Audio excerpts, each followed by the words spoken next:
Welcome to Time with Death. This video is for informational purposes and in no way meant to glorify or condone violence. In today's video, we'll be discussing the murder of Thomas Malik Sanders. Sanders was shot and killed on Thursday, October 20th, 2005, in the 7200 block of Halldale Avenue in the Manchester Square neighborhood of South LA, according to LA County coroner records. Damian Watts and Joseph Wayne Jones were subsequently arrested and charged with the murder. The following is the evidence at trial. Lester Turner and Andre Turner lived on 84th Street in Los Angeles with their grandfather John.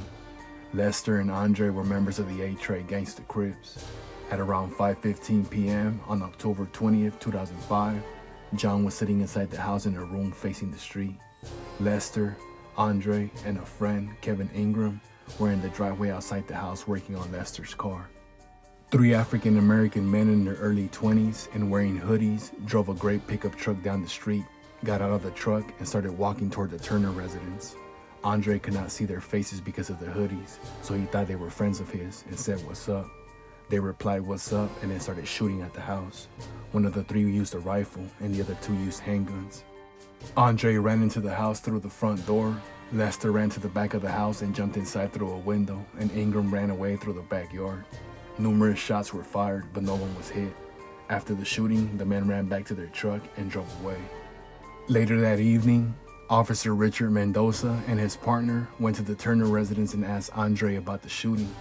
Andre said that he knew Chopper from 60 shot at his house, but he told Officer Mendoza that he wouldn't testify because he wasn't a snitch.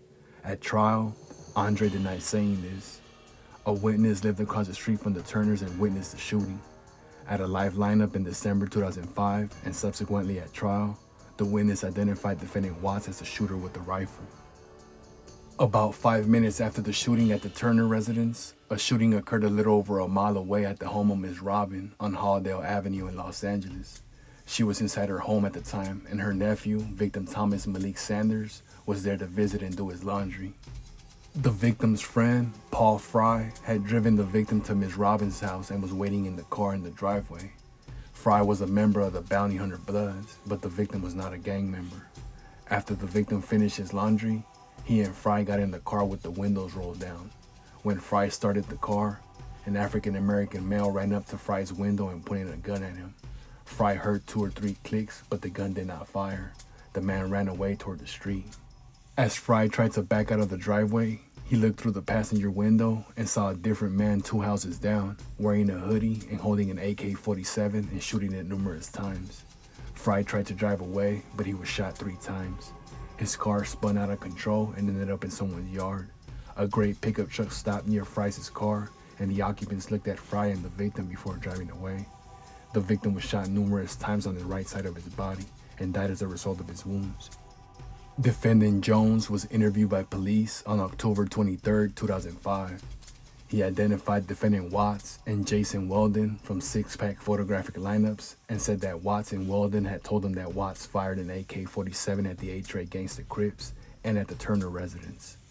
Defendant Jones also said that Weldon had borrowed defendant Jones's pickup truck and either drove the truck or rode as a passenger on October 20, 2005. He identified Anthony Padilla as either the driver or a passenger in the truck that day. In a subsequent interview, defendant Jones admitted being a passenger in the truck during both of the shootings.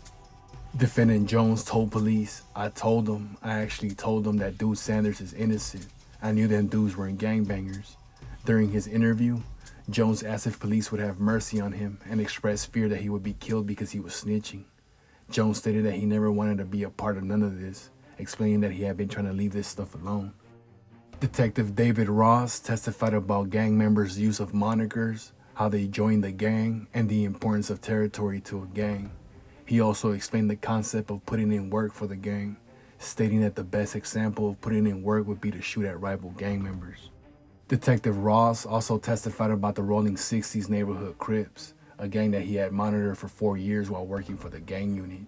He knew that defendant Watts was a member of the Rolling 60s with the moniker Chopper, and that defendant Jones was also a member with the moniker Mr. Capo. One of the Rolling 60s rivals was the A-Tray gangster Crips, and both of the October 20th, 2005 shootings occurred in A-Tray gang territory.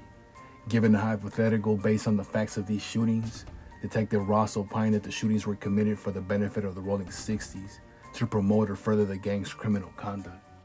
Following the trial, the jury convicted defendant Joseph Wayne Jones of 1 count of first-degree murder, 4 counts of attempted murder, and 1 count of shooting at an inhabited dwelling. The court sentenced Jones to a term of life imprisonment without the possibility of parole, plus 4 life terms and a consecutive term of 110 years to life. The jury convicted defendant Damian Watts of 2 counts of murder, including the unrelated murder of a 16-year-old, 6 counts of attempted murder, 1 count of shooting at an inhabited dwelling, and 1 count of felon in possession of a firearm, including multiple gun and gang allegations. The court sentenced Watts to 2 consecutive terms of life without the possibility of parole, plus 6 life terms. Thomas Malik Sanders was 31 years old at the time of death.